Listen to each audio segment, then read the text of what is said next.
This is a video walkthrough for the code to run a one-way between subjects ANOVA. To start off with, we will load in our data. We are using the insect sprays dataset that comes with R, and we're going to load it in as an object named bugs. So you can see that it loaded in, and over here in our environment, we see we have our data, and we have 72 observations of 2 variables.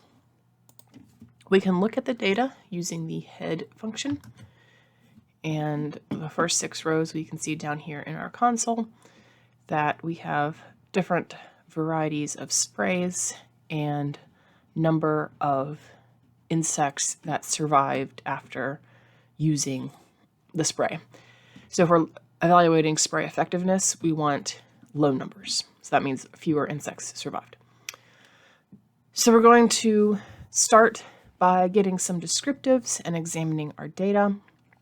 We will be using the describe by function from the psych package. So we will first call the psych package and then use the describe by function. And so what we're doing is we'd like the descriptive statistics on the count here, so the count column. So we want like mean, standard deviation, etc. on the count, but we would like it grouped by spray. So we're trying to examine it as spray groups. So we'll run this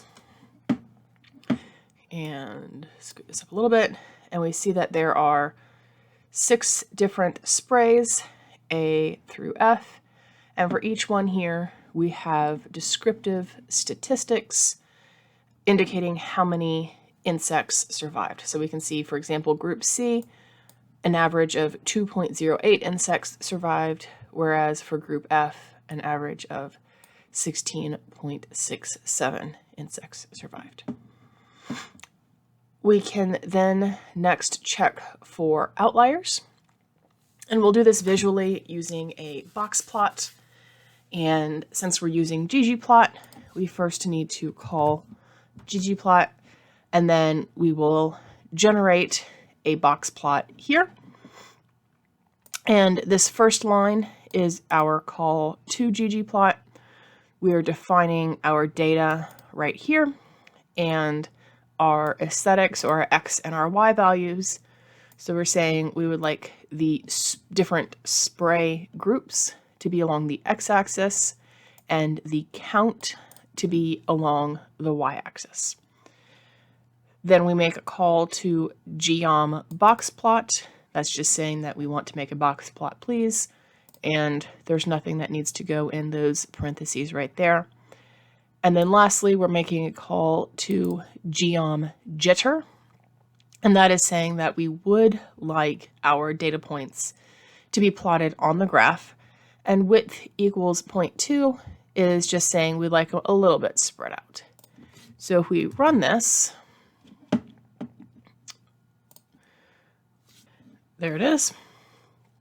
And so we can see, looking at this, so spray A and B and F for sure, and maybe E, don't appear to have any extreme outliers. So most of the data points are falling right within the edges of these little whiskers here.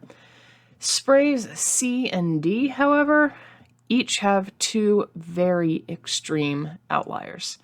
So if you look at these 2 data points here, these 2 data points here, and how far above the little whisker they are, that would be concerning. And so for illustration purposes, we are going to continue.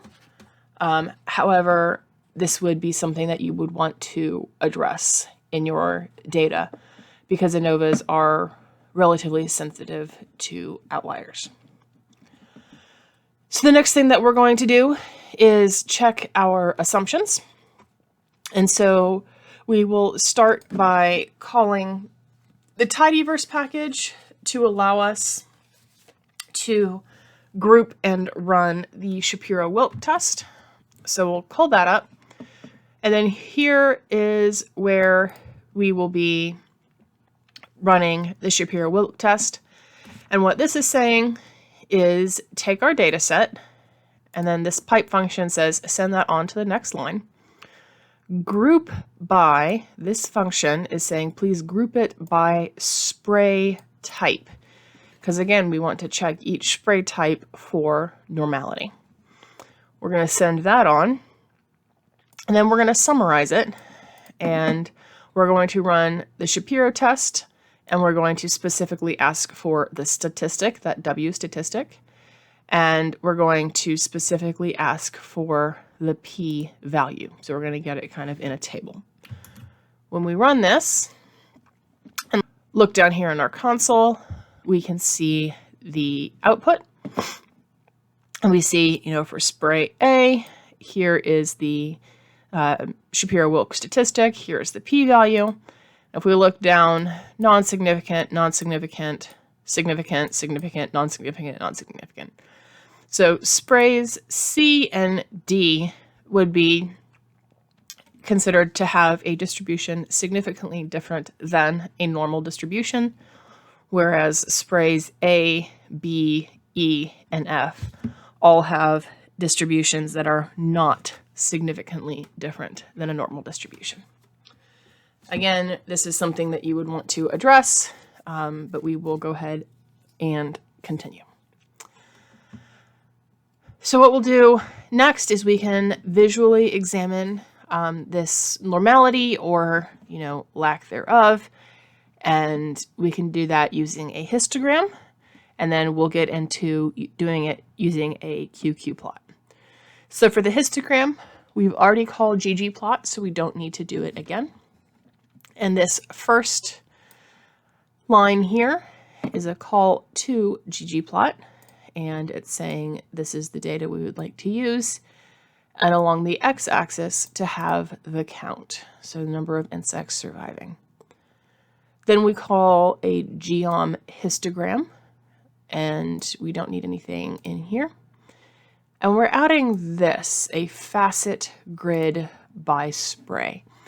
And so what that is doing is it's saying that we would like a separate histogram for each spray type, and would like it kind of going side by side or up and down depending on which side of the squiggle you have the spray on. And this just makes things a lot easier to see. And then theme minimal right here is addressing some of the things like the background or the grid lines and what you can see or not. So if we run this one, what we'll get here is a histogram showing the distribution for each of the sprays.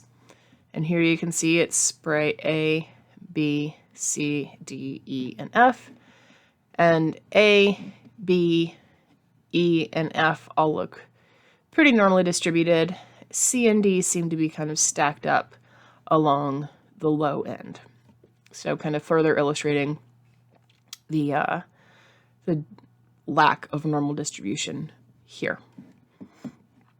We can also do a QQ plot. And so to run a QQ plot, we'll need to load up QQ plotter. And one of the things that we'll be adding in, since we have a number of different sprays, is a different color scale to make it visually easier to differentiate. And that's called Viridis. And it's both grayscale friendly and colorblind friendly. So we'll go ahead and load that up as well so we can use the colors contained in there. So here is how we will run the QQ plot. So we'll start right here with a call to ggplot, defining our data, defining what our sample value is. So it's going to be the count. And then here we're saying color and fill, please sort by spray. So that's saying for each spray, make the color a different, make each spray a different color. These stat QQ lines right here are calls to QQ plotter, and they're similar to the ones that we've used previously. So confidence interval, 95% confidence interval. Again, this alpha is how see-through the color is. It has nothing to do with the p-value alpha.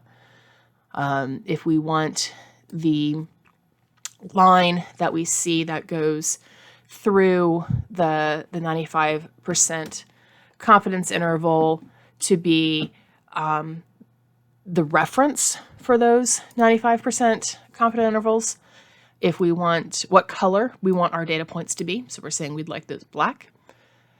Here again is a facet wrap. So this is saying that we would like each of them individual, kind of like it did over here. So individual graphs per spray. We are labeling it right here. So we're saying we'd like our x-axis to be the theoretical quantiles, our y-axis to be the sample quantiles, and then here are the two calls for the Viridis package. So we're saying this is where we're defining that we want to use the color for the fill. That's up here. And here we're defining that we want it to use this package for the color right there. And we have to add discrete equals true because it's not a continuous scale. It's a discrete scale. So you just add that argument in there so it doesn't get annoyed. And again, here's a theming argument just to deal with, what kind of background or grid lines that we will see. So if we run this, we get our graphs right here. So one graph for each spray, and it just kind of gives us a nice little key down here. And again, what we're looking for is for our data points to be lining up neatly along this line right here. We can see, again, A, B, E, and F are doing that quite nicely. C, here's our rogue data point up here, and here's our rogue data point up here for spray D. So these are not exhibiting normality the same way as A, B, E, and F are. We can also create a detrended QQ plot and see, to what degree it is outside of normal.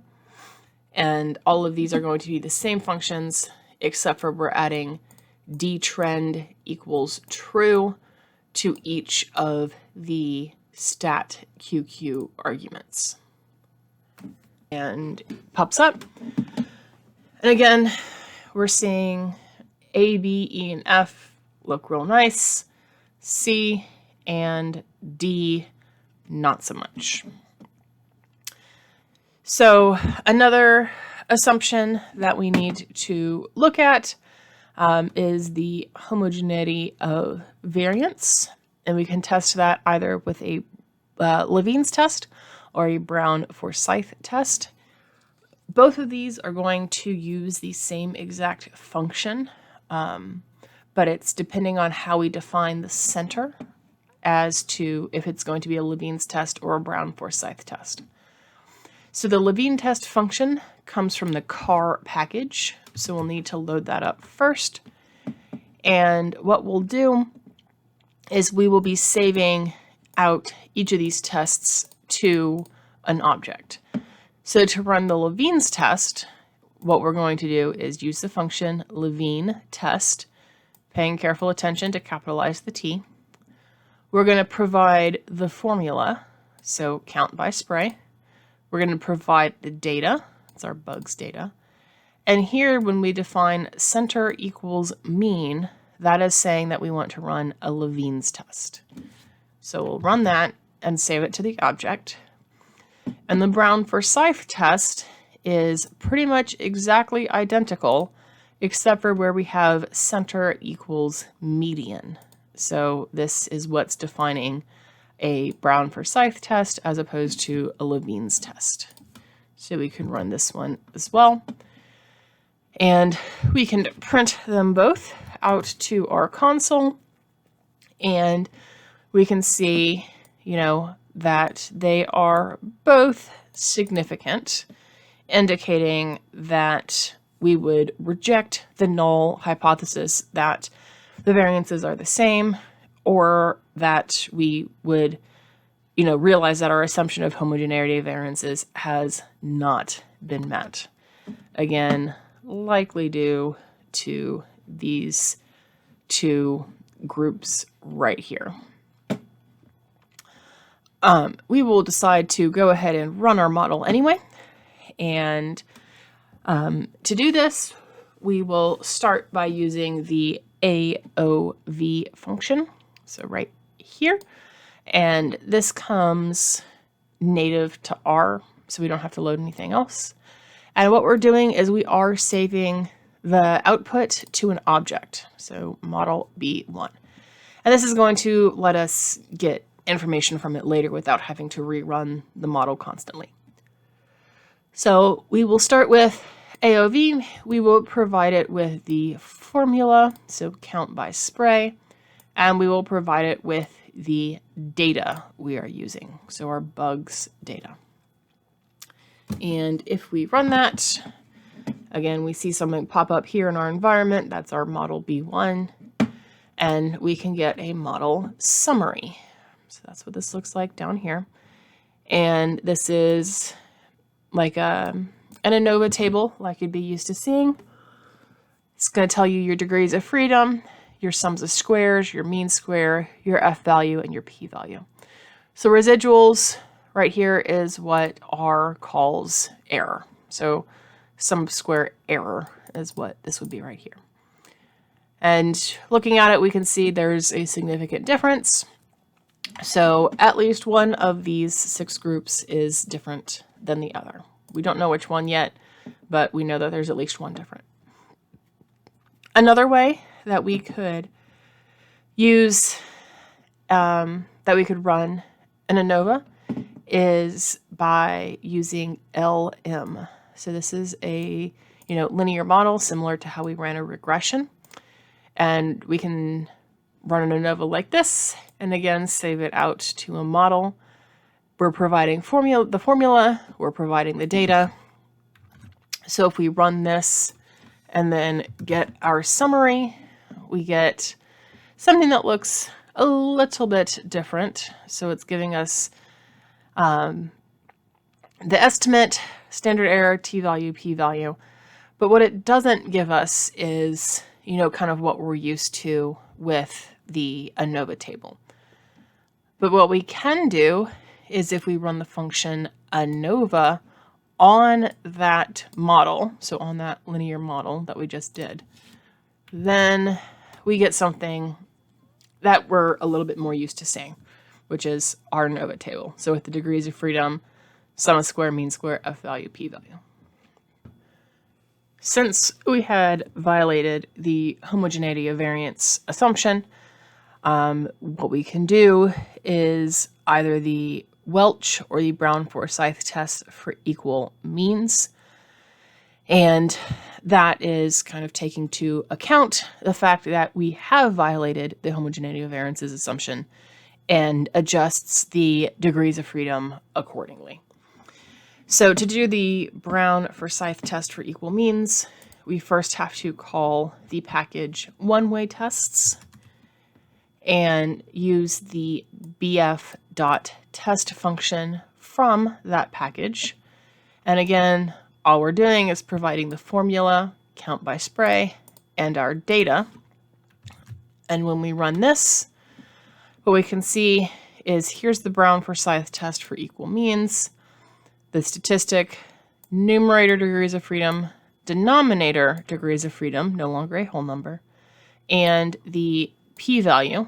And it tells you here that the difference is statistically significant. So what we would say, looking at this, is even given that we have violated the homogeneity of variances assumption, that there is at least one spray that's different from the other, because we still have a significant test. We could also perform a Welch's test using the one-way test function. And again, formula, data, and right here we're saying that we do not have equal variances. And so if we run that, we would see right here, and it tells us, a one-way analysis of means not assuming equal variances. Gives us an F statistic, a numerator degrees of freedom, denominator degrees of freedom, and a p-value. So again, since it's significant, it's saying that even given that we have violated the homogeneity of variances assumption, that there is at least one spray that's different. So you would want to probe that a little bit further. We can calculate an effect size, so an eta squared, using, in this case, the LSR package. So if we load that up, then it gives us access to the eta squared function.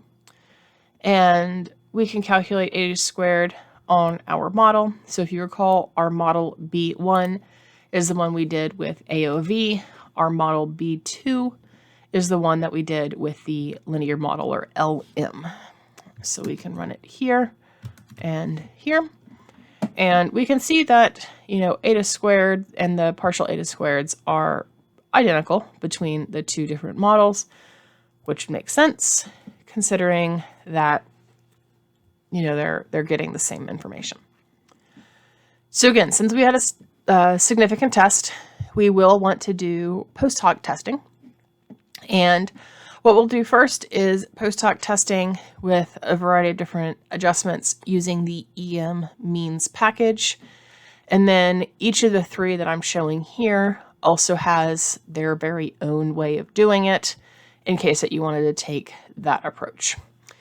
We will be using EM means a lot, though, as we move on into some of the two-way tests. But, it's kind of there's multiple different ways to do things in R, and I'm just illustrating two of them.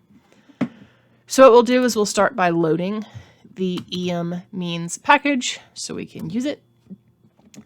And we'll be calculating expected marginal means post-hocs. And what we'll need to do is use the EM means function. We will be feeding it a model. So this is our AOV model. We're saying we would like pairwise comparisons by spray, and our p-value adjustment, we say adjust equals, and here I'm giving an example of Bonferroni, Tukey, and Chaffee. So everything else, is the same. It's just the adjustment method that's different. So I can go ahead and run each of those three. And, since we're saving it as the model, it just comes up over here. And we can see if we just call those items that, with the Bonferroni adjustment results, this is what we get. And it tells us, this is the contrast. So between A and B, that's the estimate, the standard error, the degrees of freedom, t ratio, and p-value. So not significant. If we look between A and C, A and D, A and E, there are significant differences. Nothing significant between A and F. And then, again, B and C, B and D, B and E, there's significant differences. Nothing significant between B and F, C and D, C and E, or between D and E, but there is between C and F, D and F, and E and F. So that's just saying where those differences are. And it reminds you, p-value was adjusted using the Bonferroni method for 15 tests. We can also do a Tukey adjustment, and, we're going to get the same pattern. It's not going to let us see, though, with these at once, I don't think. So there's the Bonferroni, there's the Tukey. We're going to get the same pattern. We're just going to get slightly different p-values because it's a slightly different way of calculating them. The other thing that we get with both of these is the estimated means, upper and lower confidence intervals. And then lastly, we can do the Chaffee's adjustment. Same thing. So we're getting a similar pattern, slightly different p-values because it's a slightly different adjustment method. If you wanted to use Bonferroni, Tukey's, or Chaffee's outside of EM means, you can. So with a Bonferroni pairwise comparison, p-value adjustment, you can just run the native pairwise.t.test function that comes loaded into R, and we say that we want it run on the count. We want it grouped by spray, and this is the p-value adjustment method we want to use is Bonferroni. So Bonf is the abbreviation. And this time we get it in a matrix table as opposed to, a list here. The pattern's going to be the same, though, from what we've seen earlier. If we wanted to run a 2-keys test, we also have that as something that comes loaded in, so 2-key HSD. We provide it this time with a model, and we provide it with what kind of confidence interval that we're using. If we run this, now we're back to a, list function here. And then lastly, if you wanted to use the Chef's adjustment, you would have to call the desk tools package, paying careful attention to capitalization there. And within that package is the Chef test. Again, paying careful attention to capitalization on this. And what you feed to this is your model, and G equals spray is defining what the grouping variable is. So if you run this, again, you get a list here. It does provide you with stars, but the pattern has been the same for all of these. We can also lastly do planned comparisons, planned contrasts. But what we would need to do first, before we can go into that, is get rid of the pairwise comparisons. So we have to restate our model because we want to do planned contrasts rather than pairwise contrasts. So we're defining a new model object. We're again running em means, and we're running it on our AOV model, and we're saying spray and data equals bugs. So this is what's being grouped by. This is our data. So if we run this, again, we don't really get any output, but we do get a new model object up there. And then here's where we're stating our contrasts. So we're saying this is our planned contrast, and we are calling the function contrast. We are stating the em means model, and we're making a list of lists right here. So we're doing 3 different contrasts. This is contrast 1, and you have to have a number for each spray, and the overall sum must be 0. So here we're comparing spray A, right there, to the mean of spray C and D. Since we're not interested in B, E, or F for this contrast, we just put zeros for them here, saying not interested, go away. We can do another contrast right here, and this is just strictly comparing B and C. So we're comparing B to C. All the other ones have zeros, meaning that we're not terribly interested in them. And then here's a third one right here, and this is comparing the mean of A and B to the mean of E and F. We are not interested in C or D right here. So those are our planned contrasts. So we would run this to, create this list of lists. And then we would test them. So we would use the test function. We would say these are the planned contrasts we would like to use up here, and that we're not using an adjustment method. So after we run this, it gives us, for our first contrast and our p-value, so the mean, or the A is significantly different from the mean of C and D. Same thing for comparing B and C, and then same thing for comparing the mean of A and B to the mean of E and F right here.